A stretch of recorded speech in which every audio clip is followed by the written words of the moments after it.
बच्चों कैसे हैं आप। आपको बच्चों पता होगा कि आपकी डेट शीट रिलीज़ हो चुकी है, आपकी डेट शीट आ चुकी है। ये आप देख रहे हैं सर्कुलर है जो आपका रिलीज़ हुआ है 2 जनवरी 2025। आज 2 तारीख ही है, 2 जनवरी 2025 को। Director of education government of NCT Delhi, examination branch old secretariat Delhi, जिसका पिन कोड है 54। दिल्ली सरकार ने जो क्लासेस हैं आपकी सभी क्लासेस की डेट शीट निकाल ली है। 10th और 12th की डेट शीट तो निकल ही चुकी थी, पर अब जो है आपकी और क्लासेस की डेट शीट भी आ चुकी है। लिखा है, आप देख ही रहेंगे, all the government aided schools are hereby inform that common annual exam 2024-25 is to be held as per the date sheet enclose herewith the morning general and evening shift school for the student of class 3rd to 11th and 3rd to 9th and 11th। देखो लिखा है 3rd to 9th and 11th students in government and government aided schools running under the directorate of education Delhi. तो बच्चों आपकी जो date sheet है release हो चुकी है। आपके पेपर हैं 13 फरवरी 2025 से आपके पेपर शुरू होंगे, ठीक है। 2 और 25 फरवरी 2025 for morning general shift enclose and 14 फरवरी 2025 से 27 फरवरी फॉर इवनिंग। जो मॉर्निंग के बच्चे हैं उनका पेपर 13 तारीख को होगा पहला, और जो इवनिंग के बच्चे हैं उनका 14 तारीख को पेपर होगा। 13 फरवरी को मॉर्निंग के बच्चों के पेपर शुरू होंगे और 14 फरवरी से इवनिंग शिफ्ट के बच्चों के पेपर शुरू होंगे, और 13 फरवरी से 25 फरवरी तक मॉर्निंग शिफ्ट के पेपर ख़त्म हो जाएंगे, और 27 फरवरी को इवनिंग शिफ्ट का पेपर भी ख़त्म हो जाएगा। तो कहने का मतलब है फरवरी में ही आपके पेपर शुरू हो रहे हैं। ऑलमोस्ट आपके पास 1 महीना बचा है, तो पढ़ना शुरू करना है। चलिए हम फटाफट से अब डेट शीट देख लेते हैं और देख लेते हैं कब हमारा कौन सा एग्ज़ाम है, क्या टाइमिंग रहेगा। चलिए देखते हैं डेट शीट। छोटी मोटी इन्फॉर्मेशंस हैं जिसमें, ठीक है। चलिए तो बिना टाइम वेस्ट करें डेट शीट को हम देखेंगे। तो ये कुछ इन्फॉर्मेशंस भी हैं, आप इनको पढ़ना चाहें तो पढ़ लें। हम डायरेक्टली डेट शीट पे चलते हैं बिना टाइम वेस्ट करे। ये आपकी डेट शीट आ गई है। जो आपके पेपर हैं क्लास 3rd से 5th तक के जो पेपर होंगे, क्लास 3rd से 5th तक के जो बच्चे हैं उनका पेपर 2:30 से 4:30 2 घंटे का पेपर है। जो क्लास 3rd से 5th तक के बच्चे हैं उनका पेपर 2 आवर्स का होगा। कितने घंटे का होगा? 2 घंटे का पेपर होगा। और जो क्लास 6 से 8 तक के बच्चे हैं उनका पेपर 2:30 से 5:30 यानी 2.5 आवर, 2 घंटे 30 मिनट का पेपर होगा। क्लास 6 से क्लास 12 के बच्चों का, वो 6 से लेके 8 तक के बच्चों का 2:30 से 5 बजे आपका पेपर ख़त्म हो जाएगा। और जो क्लास 9 से और 11th के बच्चे हैं, 10th और 12th को यहाँ नहीं बोला गया है, 9th और 11th के बच्चे हैं उनका पेपर 3 घंटे का होगा। 9th और 11th के बच्चों का पेपर 3 आवर्स का होगा, जिसका जो टाइम है बेटा वो है 2:30 से 5:30। तो जो 3rd से 5th तक के बच्चे हैं उनका पेपर का टाइम 2 घंटे है। जो 6 से 8 तक के बच्चे हैं उनका पेपर का टाइमिंग है 2.5 आवर, 2.5 घंटे। और जो 9 से 11th के बच्चे हैं उनका टाइम है 3 घंटे का, 2:30 से 5:30। मॉर्निंग वाले बच्चों का पेपर एक दिन पहले होगा और इवनिंग वाले बच्चों का पेपर अगले दिन होगा। तो इससे जो फ़ायदा है वो ये है कि मॉर्निंग के जो बच्चे हैं उनके पेपर से इवनिंग वाले बच्चों के पेपरों में उन्हें काफ़ी हेल्प मिल सकती है।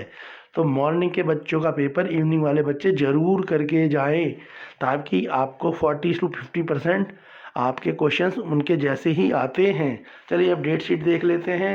तो बेटा देखो, जो सबसे पहले क्लास 8th का पहला पेपर जो है 13 फरवरी को है, मॉर्निंग शिफ्ट का क्लास, ठीक है। अगली डेट 14 इवनिंग की भी हम आपको बता देंगे। अभी मॉर्निंग शिफ्ट के पेपर देख लेते हैं।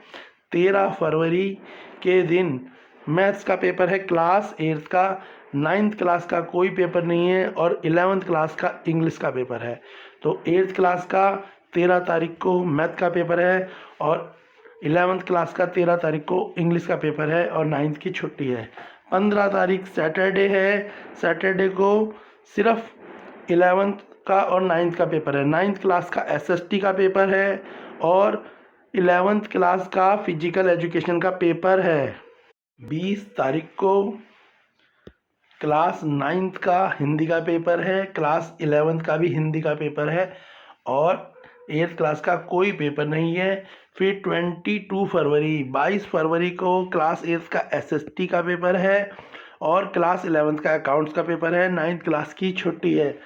25 फरवरी को क्लास 9th का साइंस का पेपर है और क्लास 11th का मैथ्स का पेपर, यानी महा खतरनाक पेपर। देखो डेंजर पेपर है क्लास 9th का साइंस और क्लास 11th का मैथ्स, जो है 25 फरवरी को। फिर 28 फरवरी को क्लास 11th का इंग्लिश का पेपर है, क्लास 9th का इंग्लिश का पेपर है, क्लास 11th का इकोनॉमिक्स का पेपर है। उसके बाद 3 मार्च को क्लास 8th का साइंस का पेपर है और क्लास 11th का बिजनेस स्टडी का पेपर है। 5 मार्च को क्लास 9th का मैथ्स का पेपर है और क्लास 11th का संस्कृत का पेपर है। 7 मार्च को ज्योग्राफी का पेपर है क्लास 11th का। 11 मार्च को हिस्ट्री का पेपर है और उर्दू पंजाबी। 15 मार्च को जो पेपर है बेटा, ठीक है, वो आपका है सोशोलॉजी। 18 मार्च को आपका कंप्यूटर साइंस है और 20 मार्च को आपका होम साइंस है। तो जो बच्चे 8th क्लास के हैं उनका लास्ट पेपर है 3 मार्च को। क्लास 8th के लिए 3 मार्च को लास्ट पेपर है और जो बच्चे क्लास 9th के हैं उनका लास्ट पेपर है 7 मार्च को। यानी होली के बाद लगभग आपके पेपर ख़त्म हो जाएगी। हाँ, क्लास 8th का संस्कृत का पेपर भी है 11 मार्च को, पर वो काफ़ी मेन पेपर नहीं है। 11th क्लास के पेपर चलेंगे। तो बच्चों, बिना टाइम वेस्ट करे पढ़ना शुरू कर दो। All the best. चैनल पे आप अपनी सब्जेक्ट की और अपनी क्लास की वीडियोस प्रिपरेशन करके आप अपने एग्ज़ाम को अच्छा दे सकते हैं, जिसमें प्रीवियस ईयर के बहुत सारे पेपर विद सॉल्यूशन हैं। साथ में KVS सेंट्रल स्कूल के पेपर भी हैं, सैम्पल पेपर भी हैं। तो आप जल्दी जल्दी जाएं चैनल पे, प्लेलिस्ट खोलें क्लास 8th 9th और 11th के बच्चे, और अपनी प्लेलिस्ट से अपने सब्जेक्टों की प्रिपरेशन करनी शुरू करें, क्योंकि प्रीवियस ईयर के पेपर से आपके एग्ज़ाम में ज़्यादा से ज़्यादा क्वेश्चन आते हैं। तो ना आप देर करें और अपने दोस्तों को भी कहें कि वो भी पढ़ें। अब होगी पढ़ाई, इंस्टाग्राम से होगी लड़ाई। अब इंस्टाग्राम ना चलाएं, इंस्टाग्राम की रील्स ना देखें, क्योंकि 1 महीने में आपका करियर चेंज हो जाएगा। तो ध्यान रखें, नो डिटेंशन पॉलिसी आ चुकी है। इस बार सबसे ज़्यादा पेपर भी हार्ड बनने के चांसेस हैं और टीचर सख्ताई भी करेंगे। ये आप जान चुके हैं कि अब 5वीं और 8वीं के बच्चों को भी फेल करा जाएगा। पिछले साल भी 9th और 11th क्लास के 2,60,000 बच्चों की कंपार्टमेंट आई थी पूरे दिल्ली से। तो ध्यान रखिए और पढ़िए। मेरी आपसे रिक्वेस्ट है कि अब आप पढ़िए, इंस्टाग्राम को ब्लॉक कर दीजिए, यूट्यूब पे भी सिर्फ पढ़ाई करिए। अगर यूट्यूब में कुछ और करना है तो यूट्यूब की जगह अपने घर पे कॉपी पेन लेके पढ़ना शुरू करिए। मैं आपसे रिक्वेस्ट करता हूँ, आप अपने भविष्य से मत खेलिए। मेरी तरफ से ऑल द बेस्ट।